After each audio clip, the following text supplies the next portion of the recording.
Saya dapat kabar, dapat WA mengenai satu amalan yang dianggap menyembah guru. Dianggap menyembah guru, yaitu cium tangan.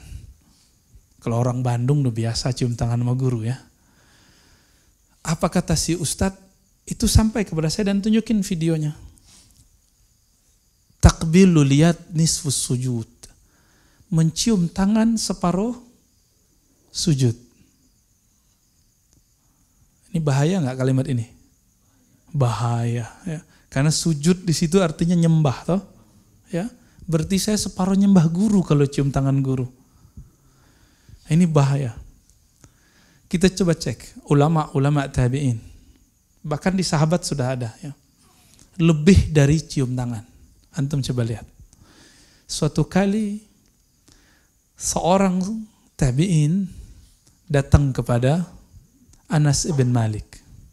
Anas itu 10 tahun khidmah untuk Nabi SAW tidak digaji. Adakah hari ini khadim, asisten rumah tangga, pembantu yang mau bekerja tanpa digaji? Gak ada. Ya. Ummu Sulaim, ibundanya Anas ibn Malik radhiyallahu taala anhuma, itu mengirim Anas untuk mengabdi kepada Rasulullah dan mengatakan, wahai Rasulullah, kami tidak minta gaji, tapi minta doa. Tapi minta doanya nanti di akhir, setelah Anas mengabdi. Anas mengabdi 10 tahun, selesai mengabdi ketika udah dewasa, jadi umur 10 tahun dia mulai ngabdi. 11 tahun kurang dikit, Ummu Sulaim datang kepada Nabi dan mengatakan, ya Rasulullah, ud'u lahu. Tolong doakan siapa? Anas ibn Malik. Maka Anas ibn Malik didoakan. Doanya melebihi gaji seumur hidup. Gaji 7 turunan, Mbak. Apa doanya? Allahumma akthir malahu wa auladahu wa adkhilhul jannah. Nah, riwayatnya macam-macam, kita ambil satu riwayat itu. Ya Allah, banyakkan hartanya, anaknya, dan masukkan surga. Banyak harta, itu lebih dari gaji, Pak. Maka Anas salah satu sahabat terkaya di zamannya. Jadi kaya itu nggak bid'ah. Antum kaya itu nggak bid'ah, itu sunnah. Itu doa Nabi Sallallahu Alaihi Wasallam. Tapi jangan gaya hidupnya gaya orang kaya. Gitu. Karena kalau gaya hidupnya gaya-gaya orang kaya, apa kata Ibrahim Al-Qassar? Siapa yang sok kaya, iftaqarah, maka dia dikutuk menjadi bermental miskin. Nanti keluar lagi model baru handphone, nyesek Pak. Mobil, apalagi mobil Jepang. Ya. Tiap tahun itu keluar bisa 2 kali. 2 kali modelnya. Yang Black Expander kemarin udah nyesek lagi. Yang beri kemarin Pajero Sport udah nyesek lagi. Ada lagi yang baru. Nyesek, kenapa? Gaya lifestyle-nya gaya orang kaya. Jadi apa kata Nabi? Allahumma ahyini miskinan. Ya Allah, jadikan lifestyle-ku seperti orang miskin. Orang miskin tuh dapat dikit senang, dapat banyak bersyukur. Udah begitu belum? Nabi kaya apa miskin? Sepakat? Yang bilang Nabi miskin gak kenal Rasulullah SAW. Perlu belajar sirah nabinya lebih banyak. Ditambah SKS-nya 20 kali lagi. Menafkahi seorang istri itu perlu ma'isyah enggak? Bukan ma'isyah ya, ma'isyah.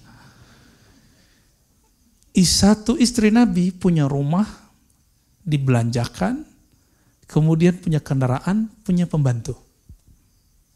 Berapa kira-kira gaji orang yang punya kemampuan seperti itu hari ini? Antum hitung sendiri ya. Karena gaji per kota akan beda. Istrinya 9. Antum kali aja. Yang tadi kali 9. Kaya nggak tuh? Kaya Pak. Bukan kaya orang kaya, tapi kaya. Dan saya nggak habis pikir kalau ada orang mengatakan Nabi itu miskin. Kata Imam Subki, siapa yang bilang Nabi miskin, ya, dia telah membuat murka para pecinta Rasulullah SAW. Karena para sahabat itu kaya. Itu doanya. Banyakin anaknya. Wah, ini problem nih bagi Ustadz sekarang ya. Banyak anak pasti banyak uminya anak-anak. Ya. Maka Anas mengatakan akramuna aksaruhum azwaja. Yang paling mulia di antara kami dulu yang paling banyak umi anak-anaknya. Hah? Berat gak tuh? Ya itu yang antum belum sanggup, yang aneh juga belum sanggup kali ya. Terus di riwayat Muslim itu ada tambahan waghfir lahu, ampuni dia. Nah, yang tadi saya bacakan wa adkhilhul jannah, masukkan dia surga. Udah banyak harta, banyak ibunya anak-anak, banyak anaknya, diampuni dosanya, masuk surga. Adakah gaji yang paling hebat dari itu? Gak ada. Anas ibn Malik mengatakan, aku mencium tangan Nabi SAW dan aku merasakan tidak ada tangan yang lebih sejuk, lebih halus melebihi tangan Rasulullah SAW. Ketika seorang sahabat ini berjalan, didatangi oleh tabi'in. Salah seorang tabi'in ini kemudian bertanya, ya Anas, hei Anas, hal ra'aitan Nabiya sallallahu alaihi wasallam? Apakah engkau benar-benar telah memandang Rasulullah dengan matamu?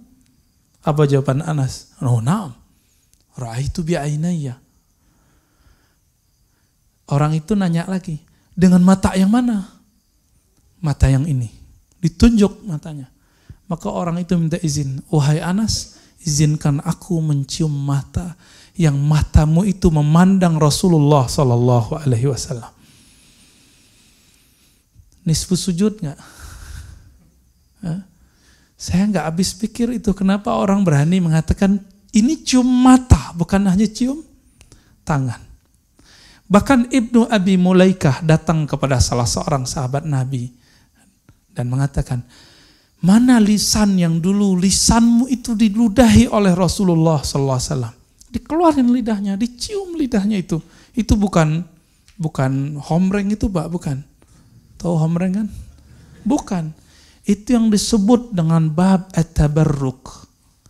Bab mengambil keberkahan cinta kepada orang yang mencintai Nabi SAW. Satu kali Umar yang punya anak ini ya, Abdullah bin Umar lebih tepatnya, merindukan Nabi SAW. Maka dia cari di mana dulu Nabi pernah jalan-jalan, dia cari jejaknya dan dia jalan di jejak itu. Sambil mengenang Rasulullah SAW. Dikenang.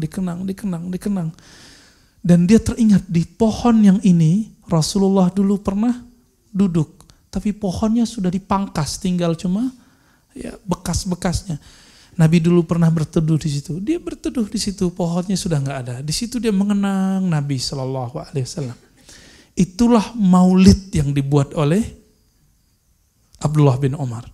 Kenapa dia nggak perlu buat maulidan seperti orang-orang kita, seperti ulama di Hadramaut, seperti ulama di Al-Azhar? Itu di Mesir.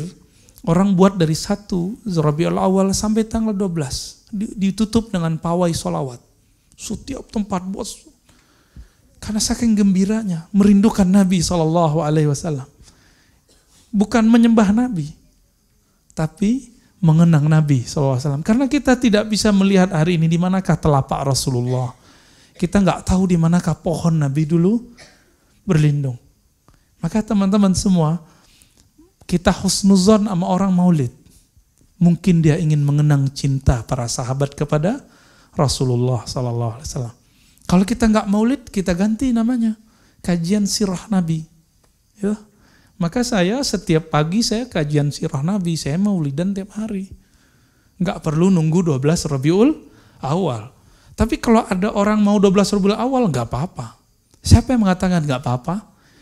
Itu imam syekh yang dulu dinukil oleh guru antum, guru kita semua, guru anak-anak muda di Indonesia, Ustadz Adi Hidayat, yang karena nukil imam ini, beliau ditahzir oleh banyak orang. Siapa nama orang yang disebut oleh beliau? Sayyid Muhammad Ahlawi Al-Maliki.